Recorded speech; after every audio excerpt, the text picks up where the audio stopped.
Did you know that the first microscope was called an occhiolino or little eye by Galileo?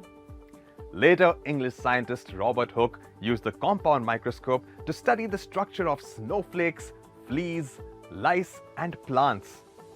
In the 17th century, Antoine van Leeuwenhoek improved the device and increased its magnifying power. It is impressive that so many great scientists have worked on this instrument, which has led to numerous discoveries worldwide.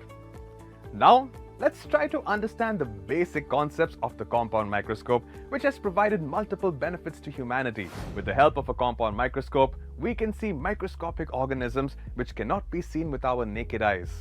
Different parts of the microscope include the movable mirror, condenser, stage, nosepiece, body tube, eyepiece, coarse adjustment screw, clip, handle and base. Take a soil sample. Mount this sample on a glass slide. Fix it from the two sides with the clips provided so that the specimen to be observed remains under the objective lens of the microscope.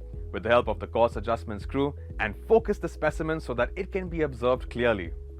A mirror at the base reflects the light coming from the external source on the condenser. This light makes the specimen on the slide easier to view. A microscope is an instrument that is used to magnify small objects.